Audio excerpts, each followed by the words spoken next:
In this lecture, I'd like to discuss the Android Studio interface, the user interface. Um, you're going to be using this IDE a ton, and so it's important to understand the different features of the actual interface, how to navigate, how to select different menu options, and basically just become comfortable using this IDE. I'm going to go ahead and start it up.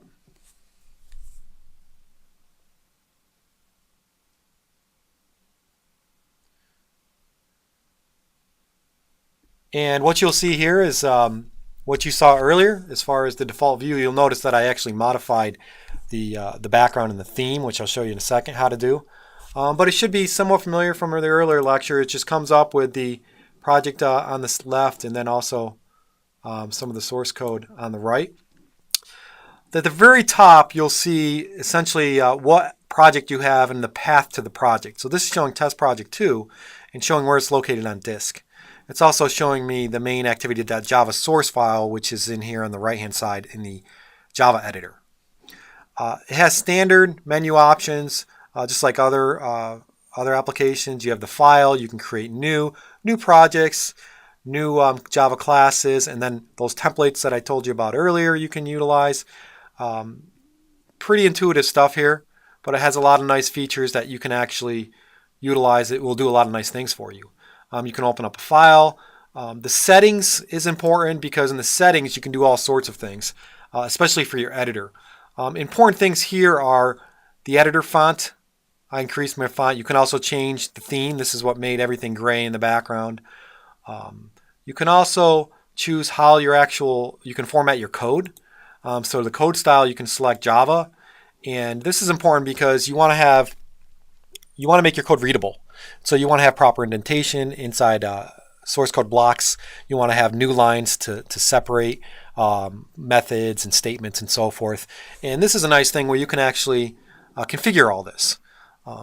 This is essentially personal preference of how you want to do things, but there are standard conventions that you can follow, and you can look that up on the internet if you want to follow a certain convention.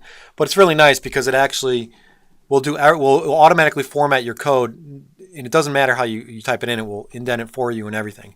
So you definitely want to play around with this part and look at the different settings. So like I said, the most important things are the colors and the fonts and the coding style, but there are a lot of other things too that you can select for other things. I'm really just discussing what it looks like and what you're going to see. Other options in file, you can import settings if you have another project. The project structure I told you about in the previous lecture. Export to HTML, so forth. Edit does a lot of the same things that other application does. I'm not going to really show you too much about that. You have view, navigate. This is like the navigation bar. Code, analyze. You can do some analysis of your code and see what's going on. Refactor is when you change your code. So if you want to change the name of a file, you don't have to you wouldn't have to go and change all the references to that file. You can essentially do it in this refactor, and the IDE will go back and do everything for you to make sure you have no errors. So moving things, renaming things, changing method names. Build option is to compile your project. This is changing the source code into actual Java class files, which are interpreted by the Java virtual machine. And so nice things here like compiling it, building the APK. An APK is the actual Android application. That's the extension port. That's what it's named. You can run your application by selecting the run option. You can run it in an emulator. You can run it on your device.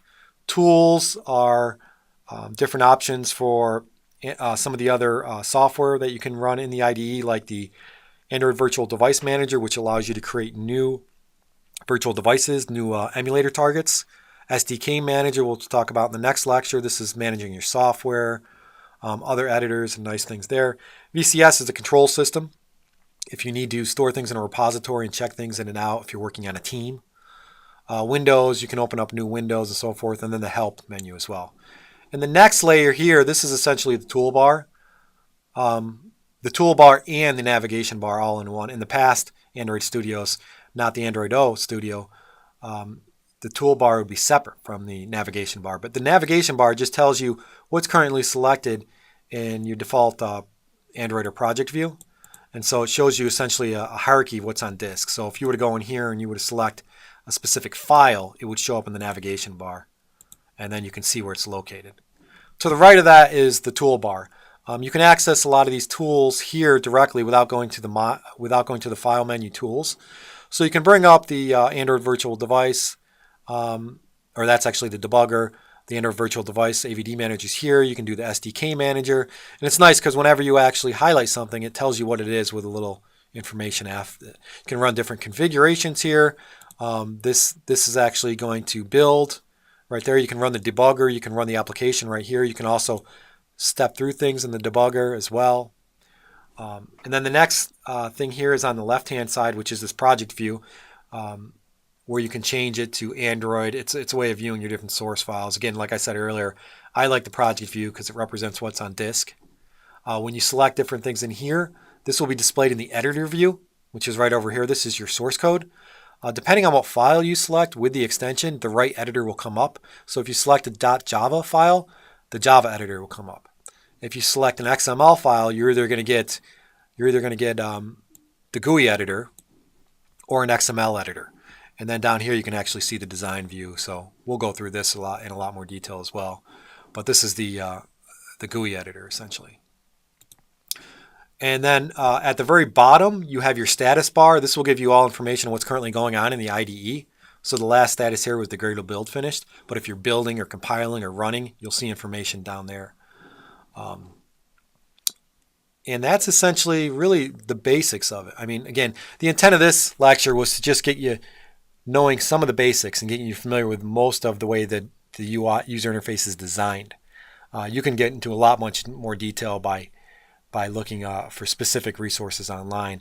What you should really do with this is you should just play around with it. Start selecting different things, seeing what they do and so forth. I mean, this IDE is very, very nice. It has a lot of features. Other thing that the editor does, it will have IntelliSense, so it will actually do code completion for you, which makes it faster writing code and so forth. But the IDE does, it's not just an editor. It does compiling, it runs. Obviously, you see all the different tools you can bring up. It has a debugger, so you can actually find and fix your errors. There are a lot of nice things with this IDE. It's important to become familiar with it and at least have some knowledge on the basics.